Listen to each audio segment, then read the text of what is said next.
For a long time, Valve has had a consistent roster of guns they use for most of their first-person shooters.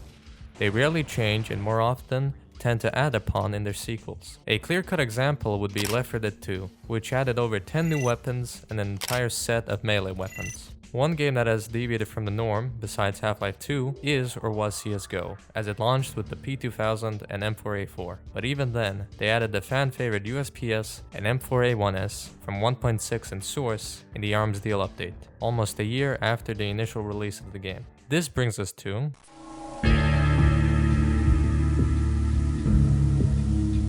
Half-Life, Valve's debut title in 1998. After being founded by Gabe Newell and Mike Harrington just 2 years before that, was released to critical acclaim for its atmospheric storytelling and narrative-driven approach to first-person shooters. Built upon the Gold Source engine, a heavily modified version of the Quake engine allowed them to create an immersive experience with innovating gameplay mechanics and impressive graphics for the time. Half-Life set a new standard for FPS games and is one of the most iconic games of all time. One such iconic aspect of the game is its selection of firearms.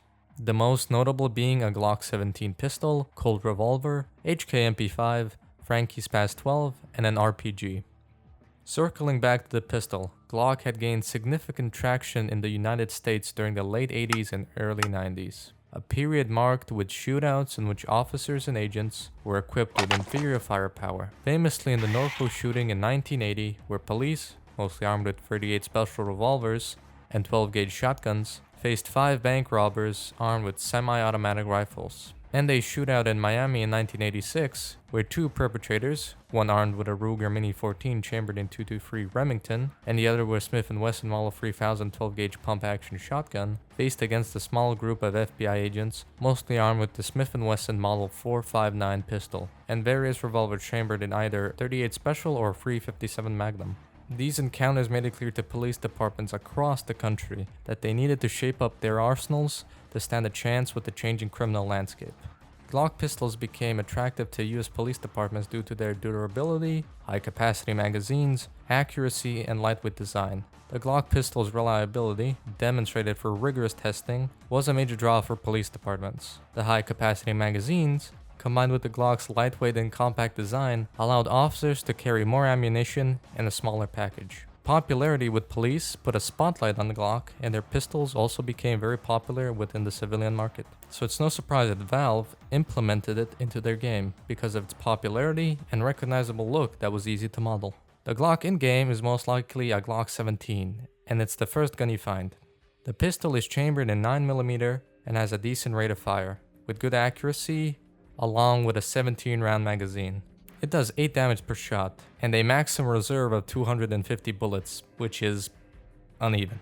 2 fire modes. Primary attack has a fire rate of 200 rounds per minute with good accuracy, and is recommended if you're picking at weaker targets at range, while the secondary attack has a slightly faster fire rate of 300 rounds per minute, but is extremely inaccurate and has quite the spread to it. Best used in very close counter engagements. Jumping the ship to Half-Life 2, we see a very familiar lineup of guns, except the pistol. Introducing the USP Match, a semi-automatic pistol developed by HK. The USP line of pistols were designed to replace the P7 series of handguns, and was focused primarily on the United States commercial and law enforcement markets. The USP was formally introduced in 1993, with the base model, USP 40 chambered in 40 Smith & Wesson, followed soon by the USP 9 and USP 45. Chambered in 9mm and 45 ACP respectively. Later variants came with time, such as the USP Compact, USP Tactical, USP Expert, USP Match, and USP Elite. So what made the USP Match stick out so much to Valve that they implemented it into their game? Well, it was discontinued.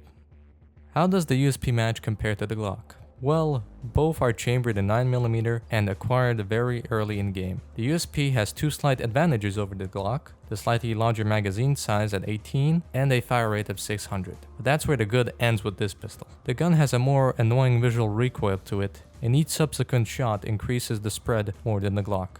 It does less damage, only doing 5 per shot, and with a measly 150 round reserve, which is still uneven by the way. Now, there is no definitive answer on why they switched the pistols, but we can speculate, so here's my theory. After a massive undertaking by Valve at the time, Half-Life became an outstanding success and put the company on the map as a juggernaut of game development. In the following years, Valve had spent acquiring and supporting projects like Counter-Strike and Day of Defeat, which were all successful IPs, but an ever so more anticipated Half-Life sequel that was bigger, better, and more groundbreaking than the original still loomed overhead. I think, in the beginning, they aimed to maintain the original atmosphere and narrative of the game while simultaneously striving to develop a sequel with a unique identity. Considering the new setting, where the Combine have taken control of the Earth, coupled with an innovative physics engine, they sought to introduce a plethora of new features and game mechanics. If we look at ancient footage of the game from tech demos and leaks, the USP Match always makes an appearance. Safe to say that it was one of, if not the first weapon Valve made for the game. The look of the pistol also coincides with the look of the retail and concept art of civil protection officers. This may be a bit of a stretch, but have you noticed the USP Match reflects the look of the Metro Cops? The silver slide of the pistol complements their white masks, alongside the black and gray frame that mirror their torso and boots, while the hefty compensator signifies the immense power that the Combine has over the planet. In conclusion, the Switch was a byproduct of an old philosophy that sought to distance itself from the original and over-deliver on every front imaginable. Just by taking a brief look at the wiki, we can see the scope of just how much they wanted to add into the game, and these are only the ones that we know about.